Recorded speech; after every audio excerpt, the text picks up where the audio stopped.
We are live. Good morning, everybody. Welcome to the December 16th Board of Public Works and Safety meeting.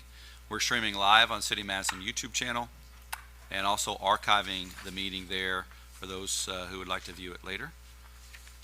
Clerk, may we have a roll call, please? Sure. Carl Eaglin. Here. Bob Courtney. Here. Dave Carlo. Here. Board, have you had an opportunity to review the December 2nd meeting minutes? If so, we'll entertain a motion to approve. I'll make a motion we approve the minutes. I'll second Carl's motion. Any discussion?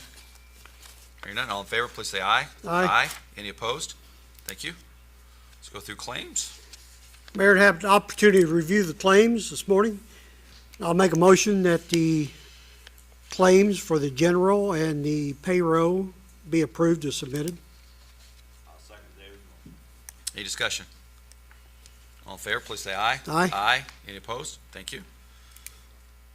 No adjustments, so we'll move to the first order of business. Brian, SRF disbursement request, L8 and substantial completion. Good morning.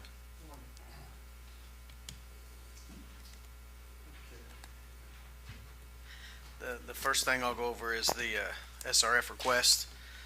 It's L8 from Dave O'Meara Contracting. It's for the water treatment plant works. It's dated November 8th, 2024. The total amount of the invoice is $34,567.49. The retainage amount for pay-app is $1,728.37, which will be rounded to $1,728. So pay-app 20 and SRF disbursement number L8 will be $32,839, as it shows in your packet.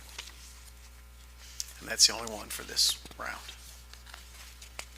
And so after this, we'll be talking about the substantial completion of Division A. Correct. So this is basically the last regular draw under Division A. And B and C Yes. are done?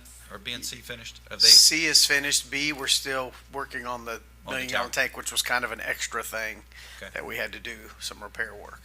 But we put it into the project so it would have the warranty. But Okay.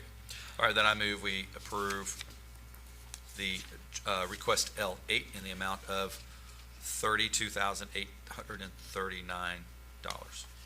I'll approve or second your motion. Any discussion? Comments or questions? Hearing none, all in favor, please say aye. Aye. Any opposed? Thanks. And for the certificate of substantial completion, I've got Riley here from Commonwealth to go over that briefly with you. Okay.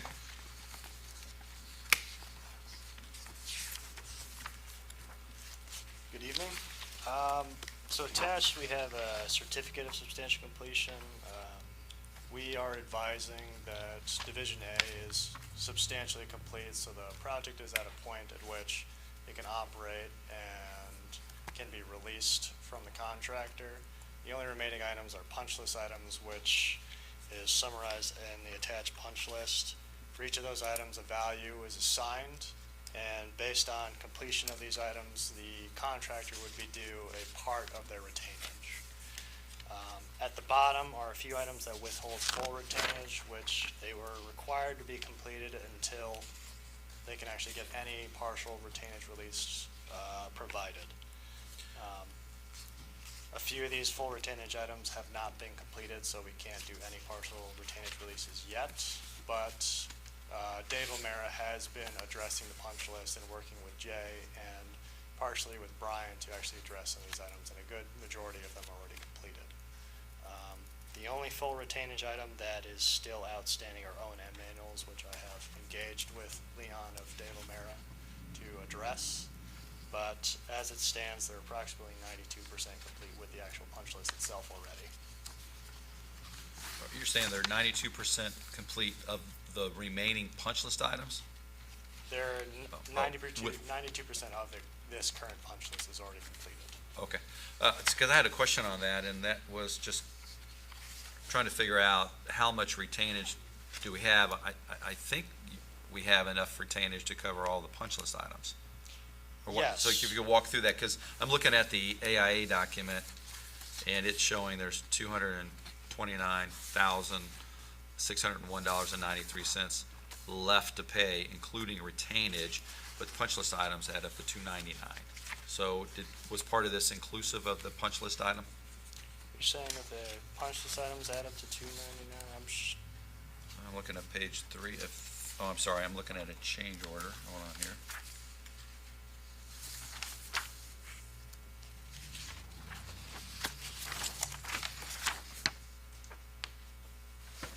All right, maybe walk us through the documentation that we have, if you don't mind. Yes. I think so- that there was I think what I'm referring to is a change order, not the punch list. Okay. Excuse me. So right. on the front is the certificate, which essentially addresses everything. It should be in 2 pages, and then the following 2 pages should be pretty much a spreadsheet of every sort of punch list item. Yep. That second page of that spreadsheet at the bottom, it should tell you the full retainage amount associated with the punch list, which is equal to $229,601.93, which should be equal to the full. Yeah, my apologies. O'Mara is also on our CCMG project, Okay. and so I was looking at the CCMG O'Mara document, not the O'Mara Division A water document. So, No problem. so the numbers reconcile as you've described. Perfect. At this point in time, we do agree that Dave O'Mara is substantially complete, and they can move into that 30-day period for final completion. And the significance of that is that they have 30 days to complete the remaining punch list items, and then from this point forward, we're kind of in the warranty period. Yes, so the warranty period would start on this date, the 16th, and essentially 11 months from now, we would hold another inspection with SRF and the city, and go back through everything and make sure if there's any warranty notices we need to generate, we generate those so that they're addressed, and the town, the city, has everything that it needs. Okay. Do you need an action from the Board of Public Works relative to the substantial completion, or is this for informational purposes? I need. Because we already took the action on the draw. I'm gonna need your signature. Okay. On that one document, and then I'll get copies and send to him. Okay. Or give to him today, but that's all we'll need really is your signature. Okay. Let's go ahead and do a motion, just to have the board approve the declaration of substantial completion and retainage. I move the Board of Public Works approve the recommended substantial completion and retainage amounts. I'll second the mayor's motion. Any discussion? All in favor, please say aye. Aye. Aye. Any opposed? Thanks. I'll sign that document. Thank you.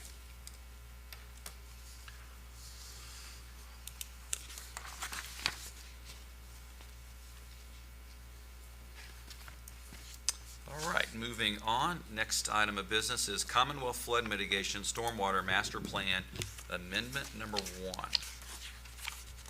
Matt, I know you're here today, so thank you for being here. Matt Worth with Commonwealth. Let me get to that document. Thanks, Mayor. Good morning, everybody. Good morning. I know, Mayor, you've got the document. I know, glad to answer any questions. I'm not sure if you had. So I'll give the board an overview of this. City of Madison entered into an agreement with Commonwealth Engineers, which is our water engineer, to perform flood mitigation analysis of the Army Corps of Engineers data, recommended potential mitigants to future flooding, as well as master planning for our stormwater system, which would also include mapping our stormwater infrastructure. We are substantially complete, I would say probably around 90% complete on the contract.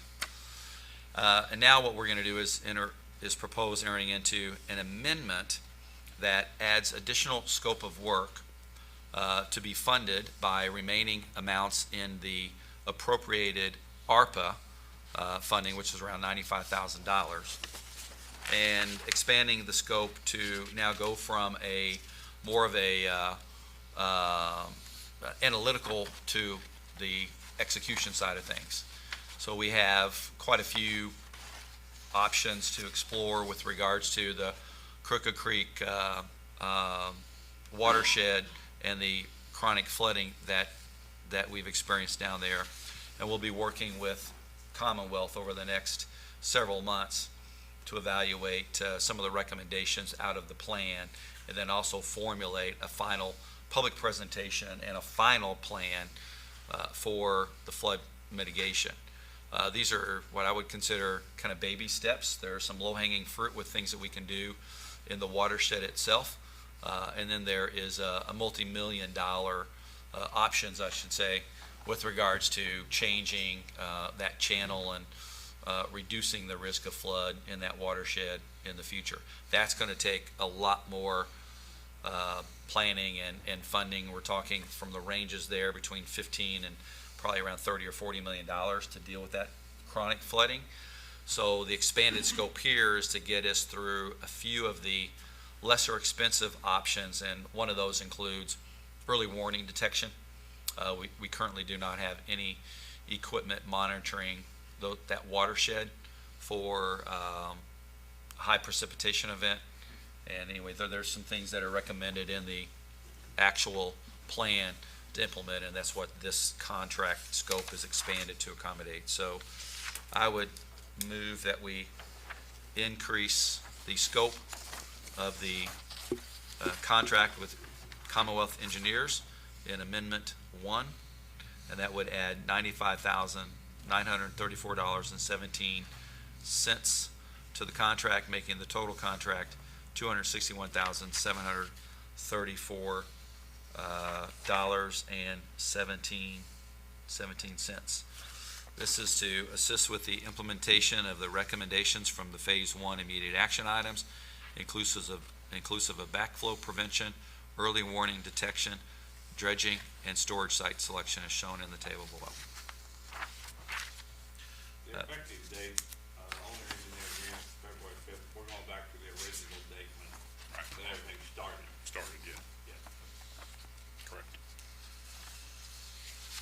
So I have that motion, and also for the mayor to execute the documents with Commonwealth. I'll take the mayor's motion. And we're open up to questions and discussion.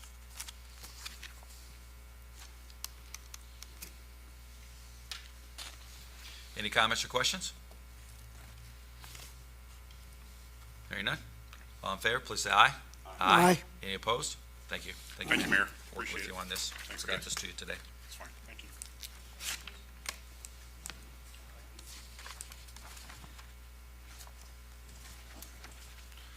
Okay, now we have the ETC Systems Comfort Station.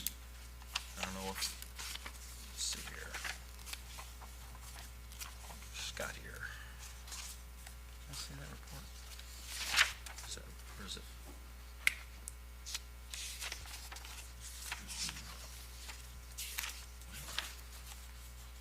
Sorry, I'm just trying to find it. I'll just refer to yours.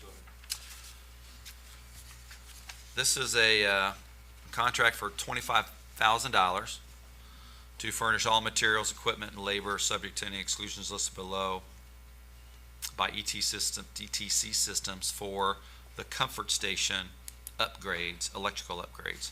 I don't know if you've noticed or not, but we've been doing some upgrades to the comfort station.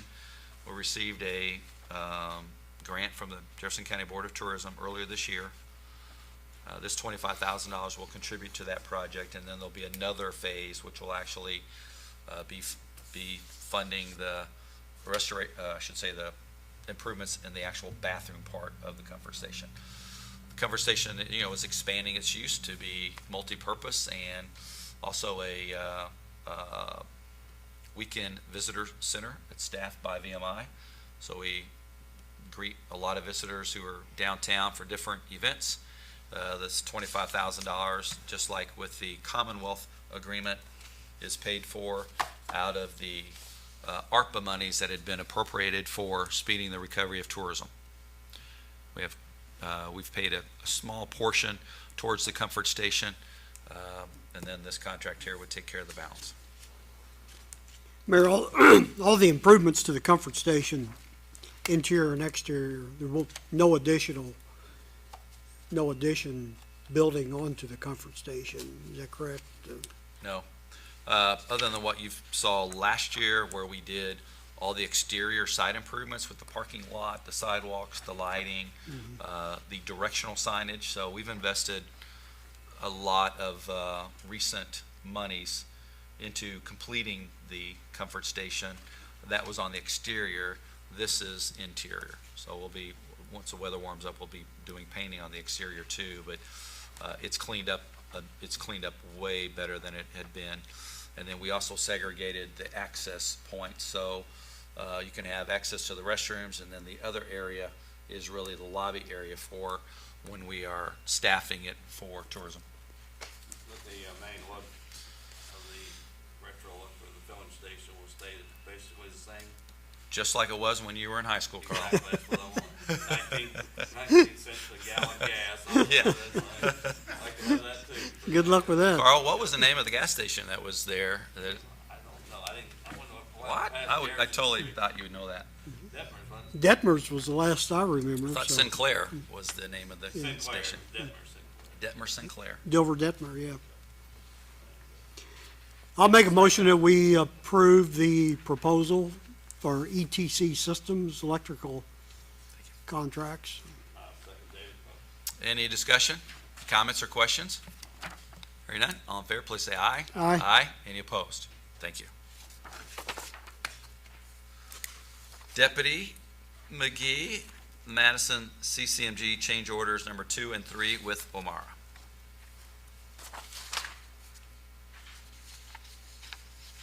Good morning, Board. So you have 2 change orders in front of you. I'm going to talk about them both at the same time, if that's okay.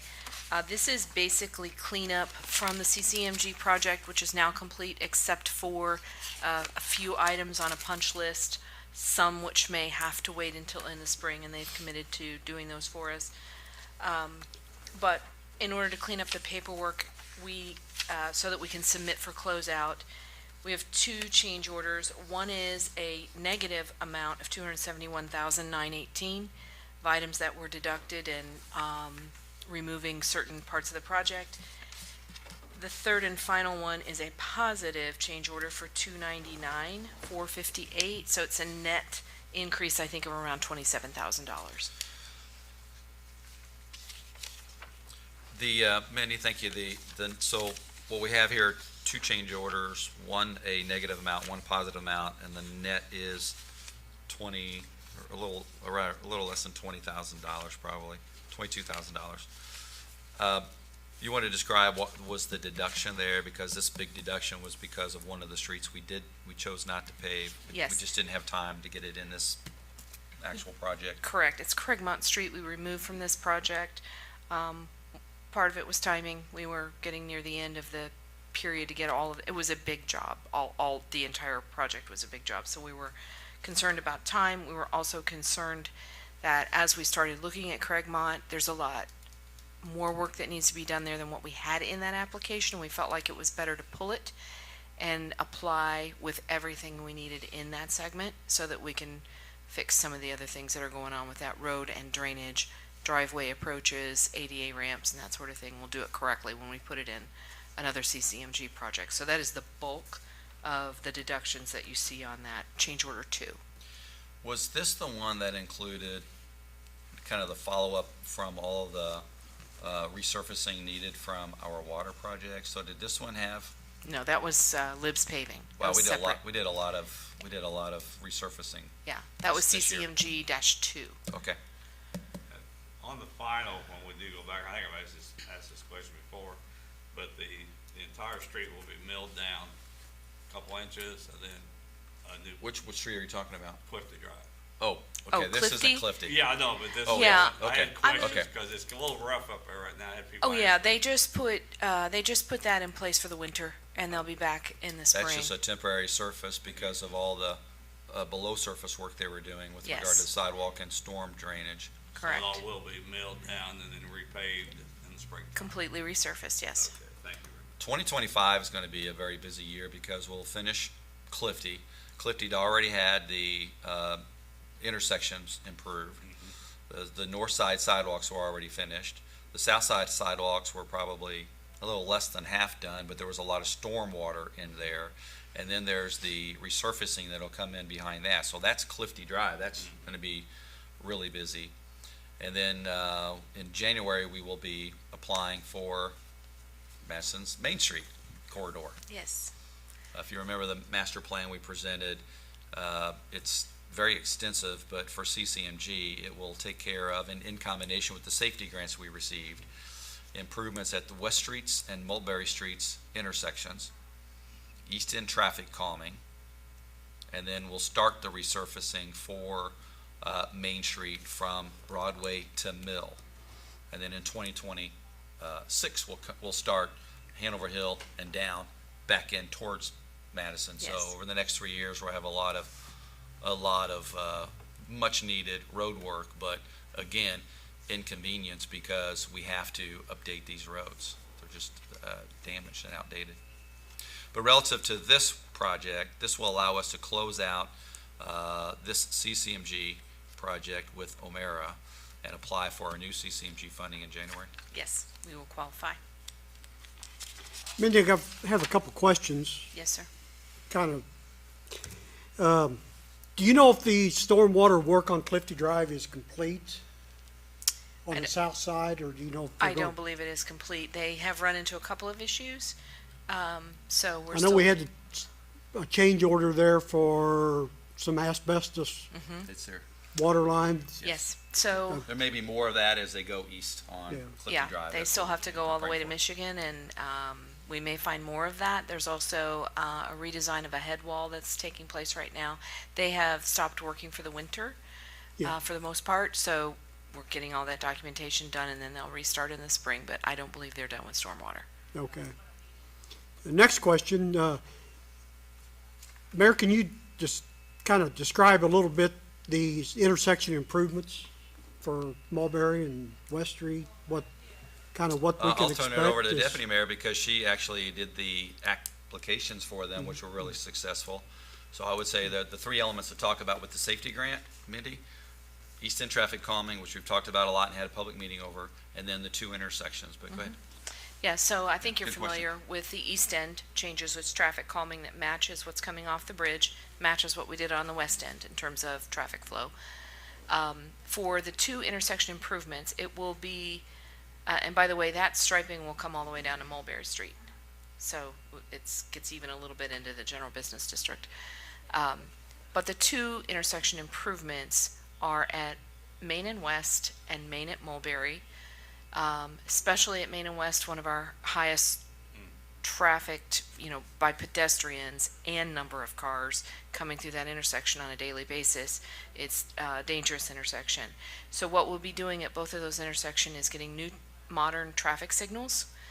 And then audible crosswalks, will update all of the crosswalk signals, so they'll be audible for sight impaired, and also we'll repaint the crosswalks, and then it does include the 4 ADA ramps on each corner as well. So It all is- of that will assist us on the longer-term Main Street plan by getting some of that out of the way now, but honestly, we just didn't feel like we could wait to upgrade those signals and crosswalks. We really had one opportunity, which was a special NDOT safety grant award. They just did one cycle of it. We submitted 3, received 2, and we have been using the same signalization and crosswalk apparatuses probably over half a century. So we've not made any investment. We have a lot of out-of-compliance curb ramps that aren't ADA. So anytime we do a road project, we're also doing the curb ramps. As Mindy indicated, this Main Street corridor master plan is very comprehensive, and it's very expensive. So the only way to really tackle it is to break it down into phases, which is what we've done. But we did jump ahead a little bit by going ahead and taking the opportunity with the safety grant to address West and Mulberry Streets, which are high pedestrian traffic. We have over 5 million people in cars going through this intersection a year. We've had accidents here. We've had fatalities at Jefferson Street. So as we get further out, we'll be incorporating those crosswalks and intersections too. But with the funding that was available, we've decided to do those two. and then work on our resurfacing plan. And the two federal grants, the segments that are included in the federal grants on Main Street, they already include those same improvements to the traffic signals and the audible crosswalks, or cross signals. So this is just, we're sort of piecemealing it a little bit on this side, but everything will be consistent all the way through. Broadway, that will get us all the way to the Broadway intersection, but that is a much more expensive and complicated intersection. So we will take advantage of another opportunity to do that one probably on its own. The first few phases that we do will end up, what's our estimate, 22 million approximately? But we have to be in sync, and everything has to fall in place for each cycle for the next 3 years in order to get 3/4 of this corridor completed by the end of 2027.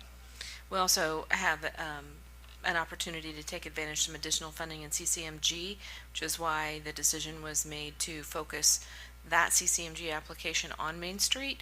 We're allowed to apply for up to $1.5 million project, which is more than typically it's $1 million. 50% higher than a typical round. So we thought that would be a good opportunity to focus on Main Street with that. Yes, and we've issued a general obligation bond, which is closing on Thursday, which is the match for that funding. So we'll actually have over $3 million of funding to work with just for that particular CCMG. Has there been any discussion with NDOT concerning the Jefferson and Main Street intersection for safety improvements? We talked to them a All the lot about that. I know they have a planned project. I can't remember what year she told me that was. Between 2030 and 2035. Yeah. We That's just didn't how wanna far wait out that they long. plan. They did approve our implementation. They actually issued a permit to us, since they couldn't do it themselves, for the traffic calming. Right. And that will, as Minnie indicated, that'll take us from Mulberry Street. Essentially, it'll create a pattern of staging cars more safely into a single lane as they approach the bridge. Right now, there's a lot of acceleration that has to happen in order for the staging to occur. Yeah. That's going to be eliminated. You have to stage sooner than speeding up, between Walnut and St. Michael's Street or East Street in order to get in front of the car to get to the bridge. So a lot of engineering work has gone through there. They've been good partners. They have, they did update the traffic signals, but they didn't do anything with regard to crosswalks and lighting at the Jefferson Street intersection. But they did update the signals. So we're looking at possibly 5 to 10 years for improvements at that intersection. By NDOT. Yeah. Yes. I mean, I'm sure they would let us pay for it if we wanted to, but. And on this, these change orders, if you vote to approve that, if you could include the, allowing the mayor to sign on those. I'll make a motion that we approve change order for the work agreement, number 2, job number 23016, and allow the mayor to sign that agreement. I'll second Carl's motion. Any discussion or comments or questions? Hearing none, all in favor, please say aye. Aye. Any opposed? Thank you. Thanks, man. That was for number 2, I think, Carl. Yes. I thought you did We'll 2 need a and separate, 3. I didn't hear 3. Oh. So I'll make a motion that we approve change order number 3. So job 23016. Yep. I'll second that. Any discussion? All in favor, please say aye. Aye. Any opposed? Thanks. Thank you, board. Thank you. All right. Exciting time right here. I'll introduce Chief Scudder, Madison Police Department. He has some special guests with him. I'll ask him to introduce them and tell us why you are here today. So, Captain Season Jackson from the police department, Adam Suter, and Burke Jones from fire. We are here to make a presentation on a rescue boat, a safety boat. So Chief DeVries and I put this group together. We asked them to sit in on this committee and select a boat. They found identified three different options. They worked a lot. They put a lot of time into getting these ironed out, and they're making a recommendation. We're making a recommendation for the Munson, the one you see in the middle. It's right in the middle of the price point. but they Gee, feel like that it's the Let's, best option. let's just wind the clock back just a little bit. Okay, Paul from Rock and Thunder was also, I believe, on Yes. this That's to help correct. evaluate this. yes. And talk about the purpose of why we want to make this investment. I'll tell you, from my perspective, and I thank everybody for being here today, since I came into office, one of the things that we've wanted to do is make substantial investments in public safety. Yes. And the conversations I was having with Chief DeVries was about the lack of an emergency rescue boat for the Ohio River, despite all of the recreation and commercial and industrial activity that we have on our riverfront. Yes. And right around 2021, when the city of Madison received its $2.7 million of ARPA funding, I presented a plan to city council, and city council approved the plan, which appropriated $100,000 of those funds toward matching grants for public safety, and we had designated that as the beginning of a true search for an emergency watercraft. So now we're here today, and describe the work this committee has done and the options and the type of boat that you're recommending that we approve today. Again, Chief DeVries and I reached out, formed this committee. They've met numerous times. They've put together, as you can see, a pretty good list of boats to give us several options. The fiberglass or the inflatable type, and the other two are all aluminum. What else were you asking? I'm sorry. Well, let's start with the need for the watercraft. The need for the watercraft, yes. And So I when know you've got a lot of experts here Yes.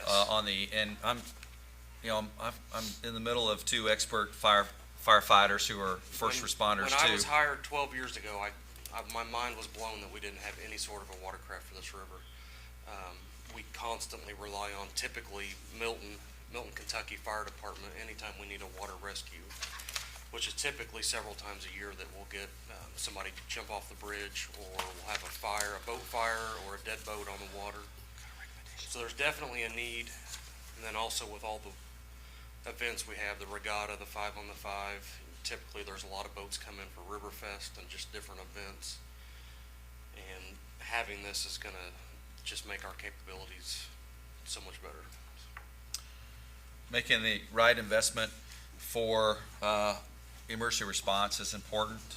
And so talk about the 3 boats and the different capabilities that you were looking for in this watercraft, because I think that's important to note as well. It's your time to shine.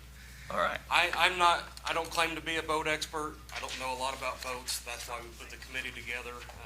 Burke, Season, if you guys want to come up, you know more about these than I ever dreamed about. So, Adam, you want to give them a little background on you? Yeah. Oh, awesome. So I'm Adam Suter. I was a fireman down in Charleston, South Carolina, with a pretty large Marine presence. I was on a special operations team that we ran a 39-foot metalcraft rescue fireboat, and then we also had a 36-foot rescue fireboat as well that we also ran. I was a rescue swimmer, trained, and just have seen a lot of maritime casualties, stuff like that. So the need's definitely there for these boats here in Madison, because we have the was it Starline Cruise or the American Cruise Line. American Cruise Lines? We have those coming in. Like Chief Scudder said, we have dead boats in the water, boat fires, stuff like that. So we decided to go with Munson because, well, Munson is a well-known boat. The resale is very good. And it also has a feature that I love is the drop-down bow. So it makes water rescue just that much more easier, simple. You don't have to pull somebody over the gunnel. And it also has a 500 GPM hail pump, which is for the American line cruises. It would be more of like a cooling / emergency evacuation. It wouldn't be a complete fire suppression system for them. but I also believe that they have their own fire suppression capabilities on those boats.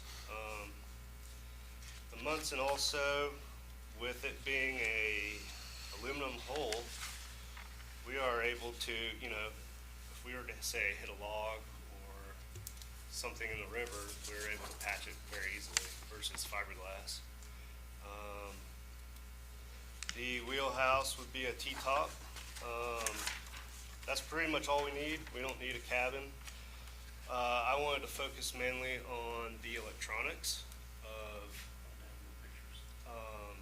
so the electronics is pretty much the bread and butter of any fireboat because of recovery or just search.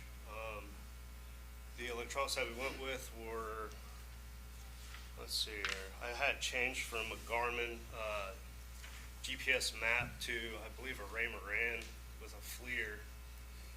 The interesting thing with the Ray Moran is that it can mount to the FLIR, and in conjunction with the FLIR and the Ray Marine, What's a FLIR? it's a thermal imaging camera. Okay. So Okay. you can, We use it with the flag. You do? Okay. so you can basically identify objects in the fog and at night and stuff like that very easily. And it will mark that object in the water, and then you can pinpoint it on your Ray Marine map, and it will tell you the distance from there and everything else. So it's a very state-of-the-art electronic system. And It's kind of like a water GPS system, correct? I mean, it'll almost take you to it. yes, sir. Yeah. Okay. Yep. It's got chart plotting inside in it as well. Do you have a range on that, don't you? What's that? You have a range, 500 yards, 600 yards? I don't, but I Okay. believe it's, if we look at the safe boat, let's see here. Because I know it's gonna have to vary with water conditions, you know, muddy water and Yeah. clear water and all that, but I'm just curious. So 20 feet, that's pretty much the depth that we'll be focused on within the river. And, it will have no problem picking up and identifying objects on the bottom of Says that. there's this thermal detection range of 1 nautical mile Yeah, that's for the FLIR, yes, sir. for the FLIR. Yep. And then the side scan sonar and the down scan sonar, that's your main focus for finding stuff in and underwater. And so that's gonna be what we're gonna be using the most of, is just trying to find objects on the bottom. And I'm very familiar with this system as we ran it in Charleston, and we were able to find bicycles, tires, and you know, clear as day. Yeah. And people if you had to, right? It's basically a window in the water. So, and then we can talk about the 500 GPM hail pump. You can see you can have it as a deck gun. You can run off of that a 2.5-inch hose for fire suppression interior of a boat. Or you can just use it as a deck gun and use it as a cooling measure for whether you have the cruise line or say a barge or a tug. You know, There's no water tank, everything's drafting, right? yes, sir, it's all drafting out of the river. Okay, I'm So- sure there's probably a series of strainers and, Right, yep, we have a baffle system and then strainer, as well. As you can see, the deck lowers, the bow lowers, and that is just, I can't tell you how much that would help with body recovery, dive operations, that sort of thing for us. and this pump operation can be used while the boat is moving? Does Yes, that sir, just- yep. So And if you've got something around, you could, you know, Yep. keep pumping You can water. keep pumping and keep moving. And the boat also has the option if they request tanker support, it could run up to Brooksburg, ease in on the boat ramp, throw a couple of hand lines off, and they could use it to fill tankers. Oh, okay. 500 gallons a Okay. minute. you could fill it Or same way with 4 Milton, I minutes. guess, over there if You they know, need it, because they use a lot of tanker. Call Carrollton, they get a call to Milton, something happens at Hanover Beach, Okay. take the boat right down on the beach. I did a lot of research on the company itself, and I found where the Corps of Engineers had purchased style boat. It had, twin Caterpillar jets in it, and they bought that boat in 1984. That boat has had the cats rebuilt in it twice. The boat's still in service. Good. After talking to the vice president of the company, Munson is a family-owned company, second generation. He said, if you can find a boat that's very well constructed, stronger built, you better spend the money and go buy it. So I looked at that standpoint of the boat. Pictures that you see, the boat is not painted. It just comes flat brushed aluminum. If they want to spec a specific color for the console, it can be done, but it's a very basic boat. It's built to take the abuse. It's got the extra ribbing on the bow, so you can take it right in on the bank. You have a good helmsman, he's gonna know where to put the boat. So if you had somebody to unload, you could run right up, drop the ramp. Put it right on the bank and drop the deck down and walk right on off. That makes it so much easier than I tried to lift. Captain Jackson's gonna get up a dive team, Good. and it gives the option to try to pull a guy up and over the gunnel of a boat with a tank on. It's a tough job. Yeah. It'll have that drops down, it'll have a 4-step ladder, hooks right on there, and you can step right off the back to the bow. The stern around the engines has scupper holes on both sides, and then it also has a 2-step that pulls out and drops down so you can exit or enter the boat from either side in the back. Now, are the refill tank storage areas on this There for won't divers? be any cascade system on the boat. Okay. But there will be canisters to drop spare tanks into on the boat itself. The area in front of the console, that's gonna be the pump area.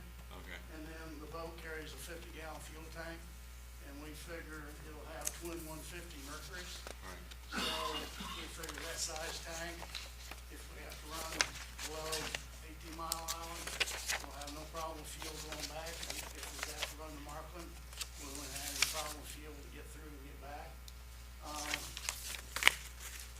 The way the boat's constructed, it's no frills, has a drop-down seat for 2 extra people in front of the cabin, and it's pretty much a stand-up console. When it's nothing you're gonna go out and enjoy riding on for weeks at a time. But I was down in Louisville talking to some of the mechanics at one of the local boat shops, and I said, what's the life expectancy now on an outboard? I don't have a clue. He said, we service a lot of Yamaha motors, and he said when they were building the East End Bridge, he said, I was servicing motors that were approaching 10,000 hours. Wow. And I said, 10,000 hours? He said, yeah. I said, any problems? He said, just basic changing the water pump every 3 years and do your wet service. He said, they idle them all day long. So if you put 250 hours on a motor in that boat's lifetime, you're looking at 40-year Okay. life expectancy. No harder than we're gonna abuse that hull, you're probably looking at 4 or 5 decades of use. And I've talked to the marina about acquiring a lift for it, so it would be out of the water when it's not being used. Yep. So that's gonna add the longevity of hull issues with it. And the chief said that once we develop the SOPs for the boat itself, we'll have a winter location, probably inside storage for it. So they'll have to figure out what kind of a season range they wanna run it into, and then it'll be winterized for the winter and take it out of service, unless we have a major emergency with it. And it will operate with just one of the, engines operated, everything will be fine. They're gonna run, I mean, they're gonna run together, but if something would If happen, something happens, yes, you can go down to one. Yeah, definitely. this boat's spec'd with Mercuries, Yes. so it'll have twin 150s. And something else with the outboards, you don't have to winterize them like inboards. So you can just lower the motor and the water drain self-drains. So you can just, if we do get a call in the Yeah. wintertime, you just put it in, pull it out, and that's all you gotta do. You don't have to really. It has a hail pump with a 35 horse motor on it. Okay. So it comes out of the water and you open the drains on it, it drains right out. Drained on the way to the It's store. got a 4-inch intake on it, so. Now, it'll probably have a gated Y on there besides the deck monitor, so you'll have two options. So you could do a hand line. Mhm. You need to. And Captain Jackson, you're an experienced diver, is that correct? You want to come up and talk a little bit? Thank you for working with Chief Scudder and Chief DeVries on this and the rest of the team. Well, if you look at the boat and look at the fact that it's, 26, 27 inches or feet, you think, well, do we really need a boat that big? And the answer is yes. If you look in the back there, that's space that we can't really use at all. We could put a little bit of equipment there, but not a lot. Up front here, there's some space. We also have to think about the fact that we have to keep an area open large enough, like if we were to recover someone and we have to work on them, CPR and that kind of stuff, we have to leave room enough to be able to do that. And then again, we have all of our equipment, we have our dive equipment, and it's really what we're proposing here is basically the minimal size that could be functional for How the many dive unit. people do you think we're gonna train to maintain this? What was that again? How many people do you think will be trained to As maintain far and as operate? the dive team, we'll need 4 divers. How about the operators? We just need the 1 operator. Just the one operator? We want to train multiple people to be Sure, able to yeah. operate this boat, Yeah. on both fire and the police side. And we got a couple of years to, Well, I tell you what, I'm really proud of the work you guys have done here because, I'm always impressed with police and fire because there's so much training and expertise that's involved in operations as well as the emergency response itself. And I think, for me, the goal here with the city is to continue to elevate our capabilities.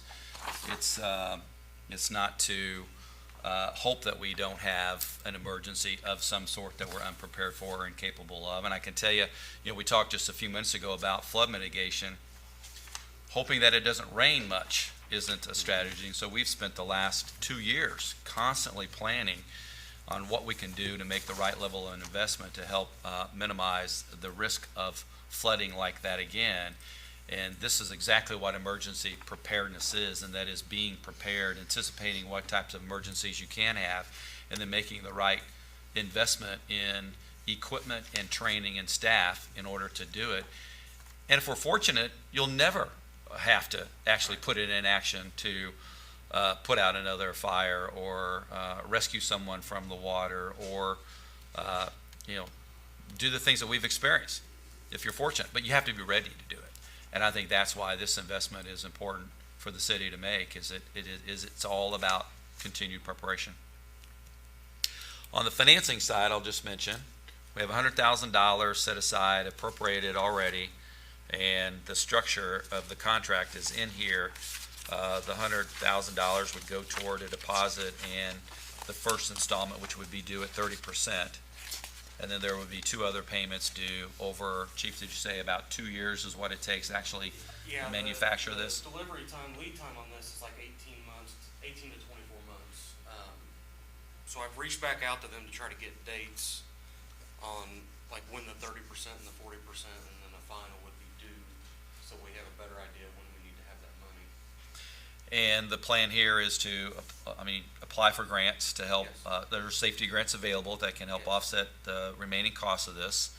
And then also utilize public safety, tax money that we receive for the purposes of public safety. I'm completely confident we can fundraise the money for this. So board, what we're asked to do today is approve a total price not to exceed $328,785 for the selection of the Munson watercraft. We have received 3 quotes, so you'll see that this is in line with regards to the scoping out the watercraft with the elements of it that we need, that Adam and Burke and Captain Jackson were going over. And then authorize the mayor to execute the contract and finish this up this year with Chief Scudder and Chief DeVries. I make a motion, we approve the purchase of the Munson boat at a cost of $328,785, with the mayor's signature on approval. I will second Carl's motion. Open it up to the floor for comments or questions, and I think we also have a picture of the Hanover watercraft, just for comparison purposes, because what I see here is collaboration. That boat has, I mean, you guys are the experts, but when I see the specs on that boat, it's for other types of emergency responses as compared to the larger watercraft that we're proposing here for Ohio River. Yeah, I envision Hanover's boat to be used for, like, when Hanover Beach floods, small rescue operations like that, backwaters, but I don't think it's gonna be capable of handling, heavy floods on the Ohio or severe rescue operations.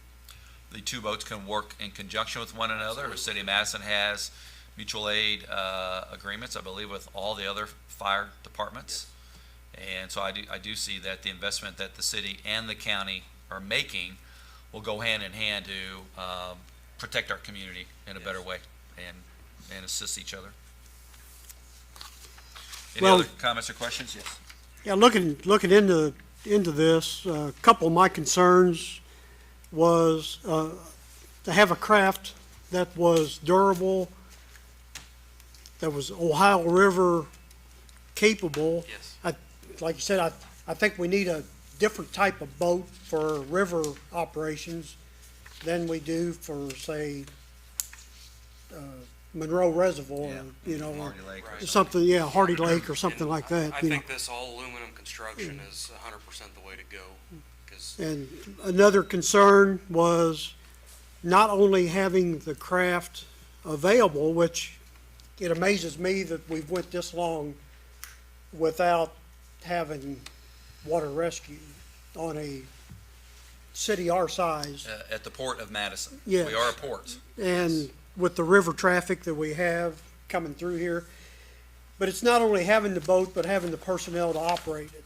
yes, They're qualified, 24/7,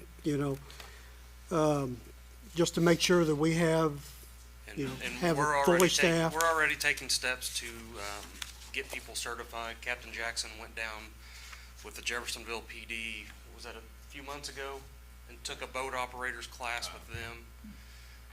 And we'll keep working with fire to identify interested people that want to learn how to operate this boat, so we make Yeah. sure we're doing it safely. Well, I think, we just have so much more river traffic, Yes, Then- absolutely. And it picks up every day.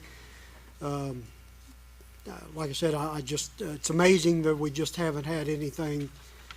We have to rely on somebody else. A lot of times it's at least a 30, 45-minute delay to get here, and We do have a letter from So- Milton Fire and Rescue. I'd like to read it real quick, which is, Dear Chief DeVries, Milton Fire and Rescue is in support of Madison Fire and Madison Police Department obtaining a fire rescue boat to assist with water rescue operations on the Ohio River. With the exception of the Hanover Fire Department's new boat that is still being put into operation, Milton Fire and Rescue is the only water rescue entity within miles for the Ohio River. With the lack of volunteers and availability of volunteers we struggle to get a crew to provide adequate services to the river at times. The additional personnel and equipment would be a benefit to our department and surrounding communities and those that travel through it. Chief Jason Long. Well, we have a motion and a second. Any other discussion, comments, or questions? Hearing none, all in favor, please say aye. Aye. Any opposed? Thanks for all the work you're doing on this. Exciting times for Madison. It's a big step forward, Big so. step. yes. Good presentation. you Great guys. presentation.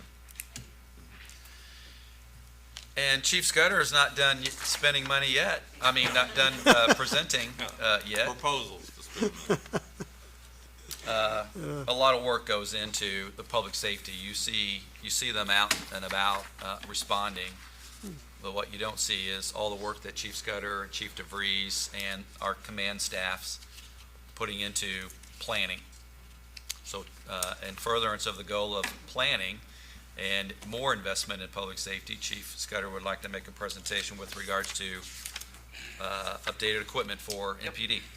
So the first one I want to talk about are the body cams. Currently, we use body cams. They're probably best described as subpar. The fail rate on them is 30 to 40%. Guys will turn their body cams on or try to turn them on, and they won't work. So then we've got to buy them a new one, and that happens happens on a pretty regular basis. And then also the storage, that's the biggest hurdle with the body cameras, is storing all that digital evidence. Yeah. Right now, it's all kept on a server in-house at the police department. And we've lost that before. So that server has failed in the past, and we've lost, a year or 2 years of body cam footage. So we want to get away from an on-site server and go to a cloud-based service, which is what Axon offers. So the total cost that you're seeing is $265,000. That's for 42 body cameras, 3 different times. We get new ones at year 1. We get new body cameras at year 2, or at year 2.5, and then new ones at year 5. So same thing for the tasers and the body cameras? Yes, sir. Okay. Yes. Okay. So it's new equipment 3 times over 5 years, and then it also includes the evidence.com access, which is their cloud-based evidence storage site. And also with having access to evidence.com, it gives us the ability to share that digital evidence with other agencies. The prosecutor's office has an account to evidence.com, the sheriff's department, the state police. Most surrounding agencies have gone to evidence.com, so when we have any cross, agency or stuff we can share, like if we respond to Scott County for some reason, we can just share that evidence directly with them through evidence.com, and we don't have to download it and mail it to them or take it over, or they don't have to come and get it. It's just all shared through there. That's the biggest cost associated with that.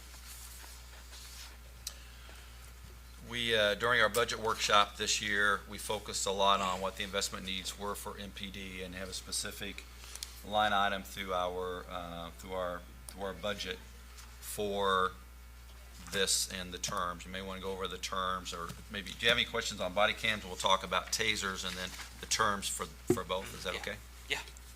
Now, what was the total figure on the body cams? Total figure is about 265,000. That's over 5 years. So I believe on the second page, you see it's right at 53,000 per year for the body cams and the evidence.com storage.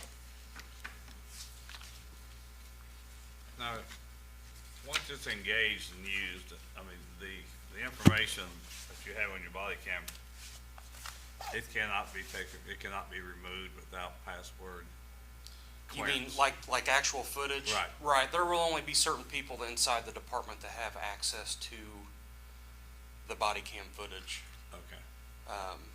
That can do anything with it. Now, the officers can go back and review it. Sure. And they do that often, so they can Right. type their reports. Right. But as far as like manipulating it or deleting it, only admin will have access to that. Okay. And some of the stuff in there, evidence.com, you have the ability to set retention links. So once there's body cam footage, it's classified. So if it's like an OWI, an operating while intoxicated case, the officer will tag that or classify it, and then there's a retention length already set with that. So it might be a year. Okay. If it's, a murder or a kidnapping, that may have a lifetime retention length, and it'll never go away. Okay. Good. Thank So, you.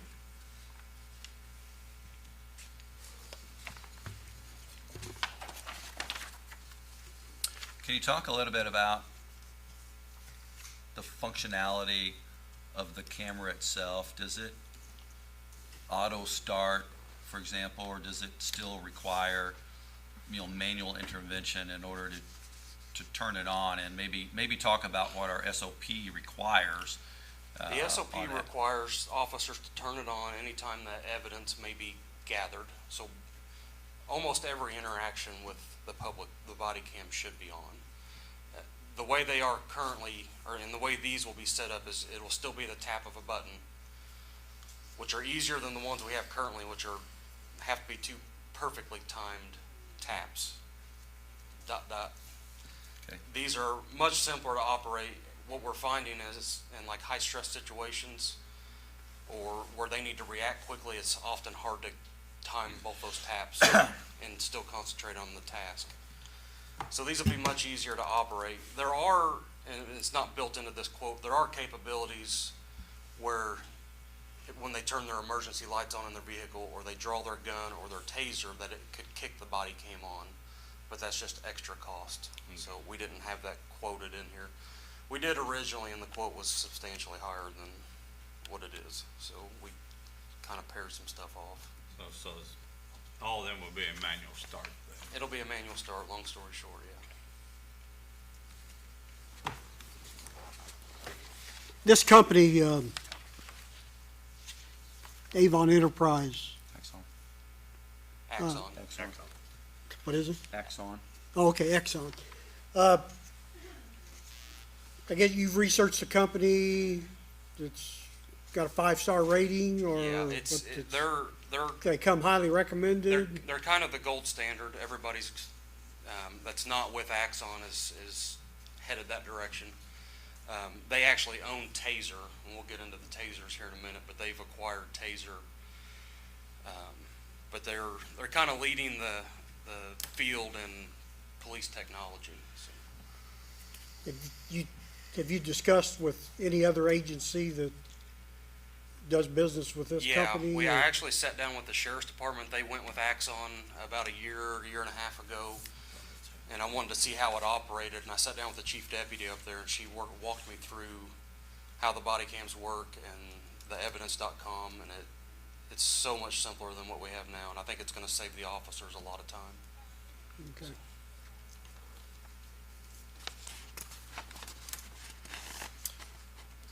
Any other questions relative to the body cameras? Let's talk about the tasers. What was that like, Chief? The worst 5 seconds of my life. You actually did. I don't want to experience it. Yeah, so I got Yes. tased, and then when we were at the police academy, we had to get pepper sprayed. And so many people hate the pepper spray, but I'll take it over Taser any day. And it lasts for hours, but I don't like to be shocked. It's not fun. Next thing is, I have people I could recommend for that. So I've got a Got a few list. in mind, You yeah. got a list It's also? a list. We'll go there. So, same presentation on tasers. Talk about the frequency of the replacement and the cost. So total cost is sorry, I'm still on the body Yep. cam. Total cost is right at 167,000. First year will be 26,597, then the next 4 years will be right at 35,000 per year. And again, that's similar to the body cams. We'll get new ones day one, new ones at year 2.5, and then again at 5 years, we'll get new tasers. Now, are these like a bright orange or a bright yellow I in think they're color? bright yellow, So, yeah. so it helps on misidentification during a situation where you, Right, and then we have, like, our SOP, it's built in, they have to keep their taser either where they draw it with their support hand, or it has to be on the support hand side, so it's like a cross draw. so if you're left-handed, it would be mounted differently on your equipment. Yeah, so we don't want it mounted near the gun, so there's no Right. confusion with the firearm and the taser. So the funding for each of these would be included in subsequent It's budgets? included in our current budget. Yep. The annual amount is, so it's about $80,000 a year for the next 5 years, each of the next 5 years, and that is safely inside our budget for Madison Police Department.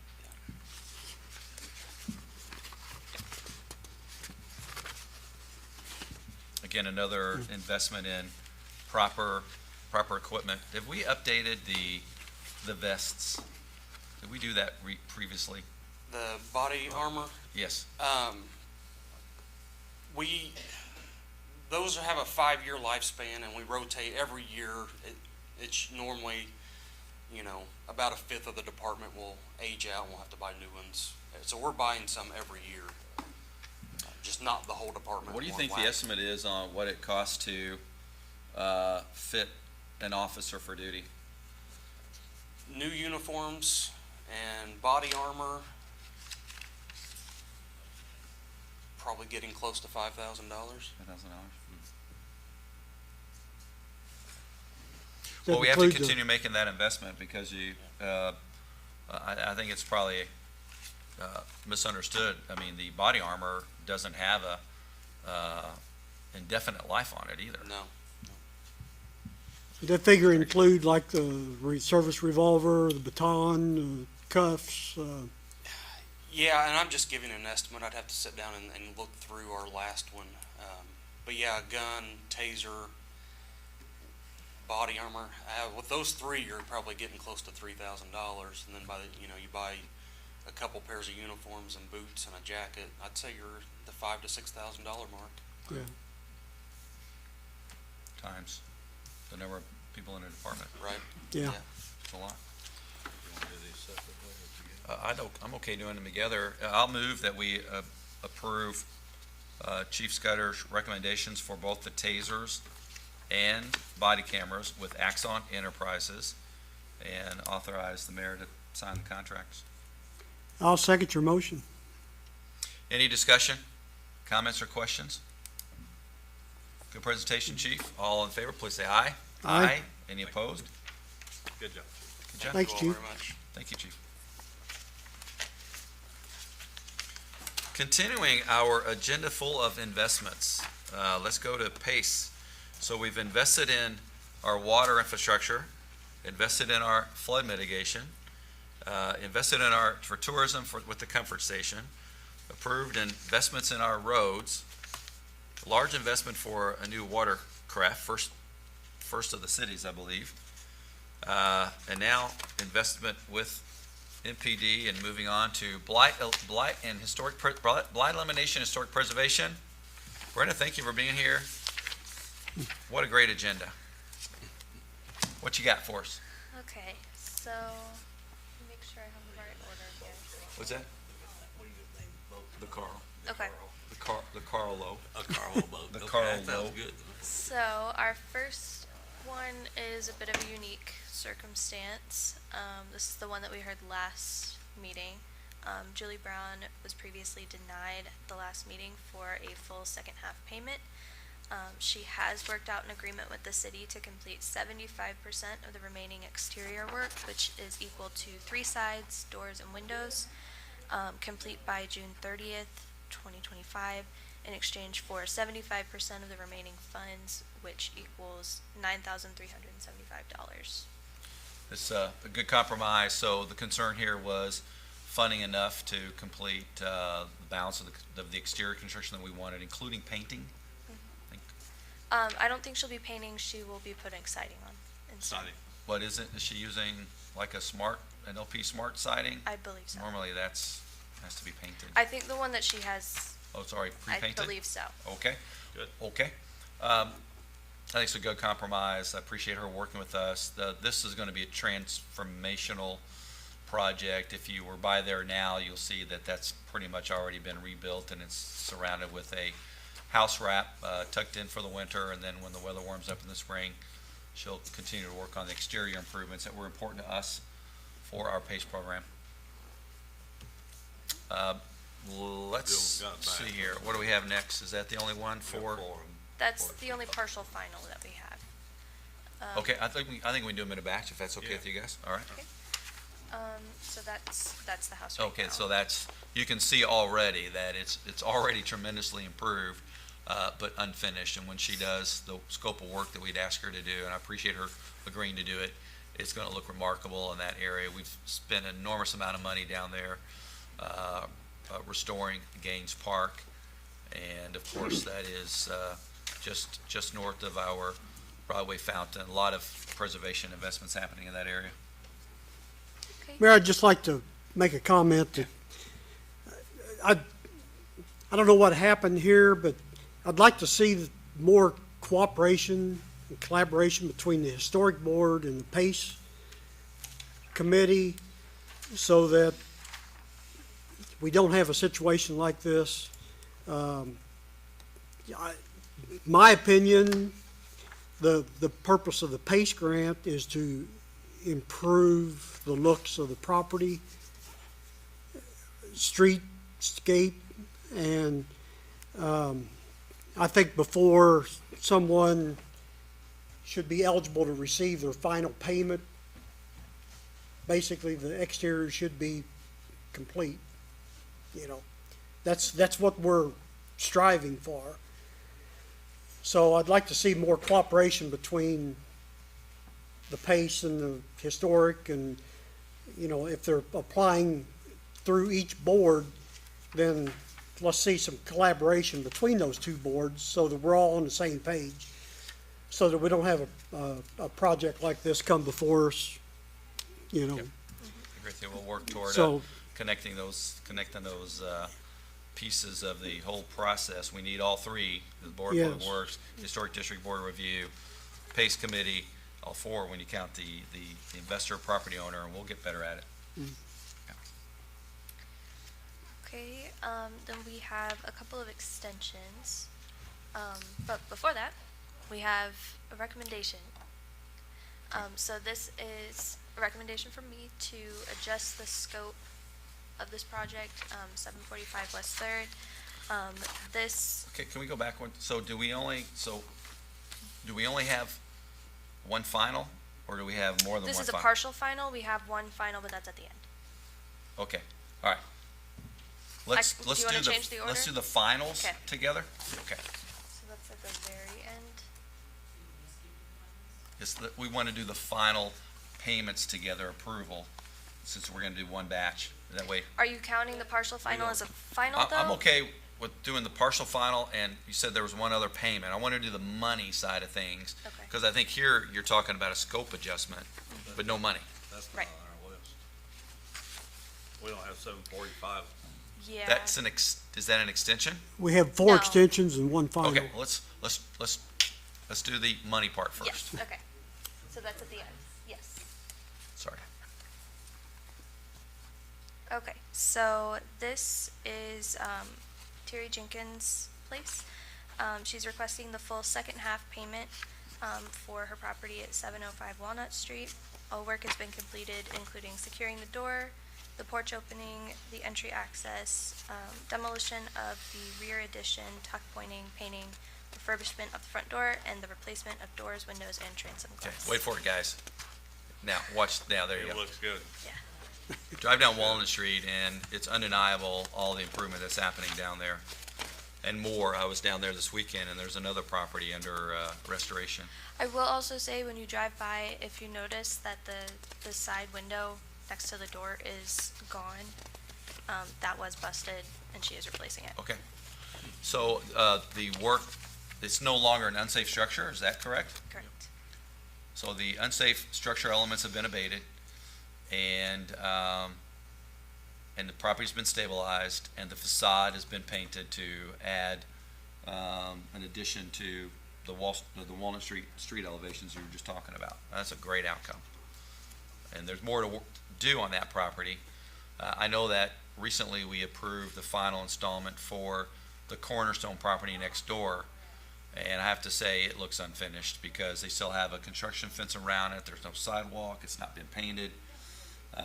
Those are the problems we're trying to avoid. I hope they come back and continue to work on the Walnut Street property, even though we've fully funded into that structure, and it's no longer unsafe either. So a lot of great things happening in that block. So we have a partial final and the final for Broadway and Walnut Street. I move that we approve both as recommended by Brenna. I'll second the mayor's motion. Any discussion, comments, or questions? All in favor? Aye. You just took a deep breath. All in favor, please say aye. Aye. Any opposed? Thank you. Now let's go back to the other part. So you have one scope change and a few extensions? Okay. So, with the scope adjustment, this property, 745 West Third, is owned by Robert Hayden and D. Comstock, and it should be considered for a scope adjustment.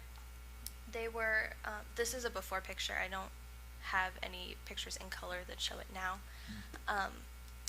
They were able to save money in another part of their project that they were then able to use for their front porch here. So work that they did with the money that they saved included the scraping and repainting of the gingerbread, the replacement of the ceilings in the porch, a new roof deck, new hardy board siding to match the aluminum siding on the rest of the house, and trim for the bottom of the posts.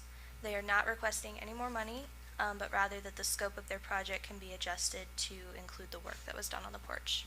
Have you visited the property? I've driven past it, but I have not been there with them. Looks nice, this. It does look nice. So we're not being asked to increase any amount of the awards, but I'll move that we, based on your recommendation, approve the change in the scope for 745 West Third Street. I'll second the mayor's motion. Open the floor for comments or questions. Hearing none, all in favor, please say aye. Aye. Any opposed? Thank you. Okay. Now we're on to extensions. So this first one, 1805 Orchard Street, this is a Tanner Hammock property. And he's requesting a 3-month extension for his property to give him the time to replace the windows and doors, so that he can be finished in time for his They got into a final. little bit more work than they thought, right? That's what I Orchard believe Street. so. Is that up on the hill? Yeah, Yes. behind post office. Post Behind office. That's what I thought. There Okay. used to be a church. Yes, and it is now, I believe, he said a triplex it will be. Oh, okay, I saw them up there. Yes, so we went up there a few days ago and they've converted the front here into a window. So there won't be a door there, the doors are all on the side. But none of the doors and windows are in currently. Are these current pictures? No. I did not get any that day because they were still working on it. But the yeah, access- it's just The gaping access holes is right now. actually gonna be on the other side, not Orchard Street, correct? Correct. It would be this side street. Yeah. So he says he has most of the doors and windows on site already, ready for placement, but he doesn't have, I Is believe this he the said first the front extension? window. Yeah. Okay. Yeah, and he said he thinks he should only need about 3 months. Okay. So. That's that one. So does he, okay, is there another one? Yeah, we have 2 more. So the next one, is actually a duplex. So it's 723 and 725, but they both have separate PACE grants. Okay. So Rodney Pettit is the owner, and he is requesting a 6-month extension for both, to give him time to finish the siding, porch, and windows. And that will move his new deadline to May 31st, 2025. I have been out there, and he has put siding on, I believe, 3 sides.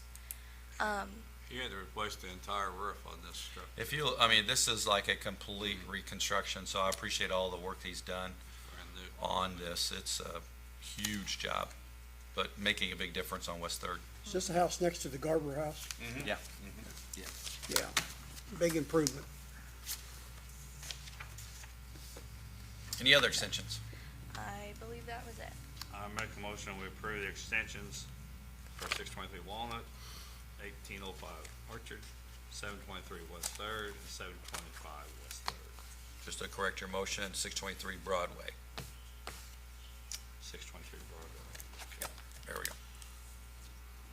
I'll second Carl's motion. Any discussion, comments, or questions? Hearing none, all in favor, please say aye. Aye. Aye. Any opposed? Thank you. And we've already done the finals and the partial. We done? Anything else? When is the next PACE meeting? January 14th, I do believe. And are we still in the application cycle for For the first round? the first No. round? No, that closed in December. How many, The first week of December. how many applications did we get? I believe on my desk I have 18. Wow. It was a lot. Good ones? Some of them. Wow. Look forward to seeing them. Yeah, so we've got a couple good ones in there. Great program, fully funded for next year. We're gonna run out of money. We'll have to pace ourselves and make sure we are doing, they have the impact that we want them to have. We get better and better and stronger, and this has been a phenomenal program. I'll move on. Thank you, Brenna. Move on to the agenda. Not a whole lot for me to add. We did have a bid opening last week for the Hanover Madison Connector Trail Phase 1. So we'll look for an announcement on that. And Mindy gave you an update on CCMG. with closing out the current CCMG projects and gearing up for early January. We'll get right back at it again. And that's an important one because, as she was describing, it facilitates the beginning of the reconstruction of the Main Street corridor work, where we had been essentially spending the last 4 years for remediation and planning and design. Next year, it was very important to us to actually begin reconstruction. So the traffic calming, the 2 intersections, and then the first phase of the resurfacing will be happening all before the end of next year, right, Mindy? It's gonna be awesome. Looking forward to it. I'll turn it over to my colleagues here on the board. Anything else to add? Merry Christmas to all. Yeah, we wish everybody a Merry Christmas. It's been a phenomenal year. We do have city council tomorrow night. We'll do a very brief year-end review, plus we have a few things to take care of on tomorrow night's agenda. And then we'll look forward to the holidays and coordinating a State of the City address in early February, but we are already hitting the ground running for 2025. Happy Merry Christmas and Happy New Year to everyone. Is there any public anybody here would like to address the Board of Public Works and Safety? Hearing none, our next meeting will be Monday, January the 6th. I make a motion with adjourn. I'll second that motion. All in favor, please say aye. Aye. Aye. Thanks, everyone. Yeah. It's a good meeting. Next meeting come back, I'll be a year older. When's your birthday? 27th December. Did you ever, hey, Mindy?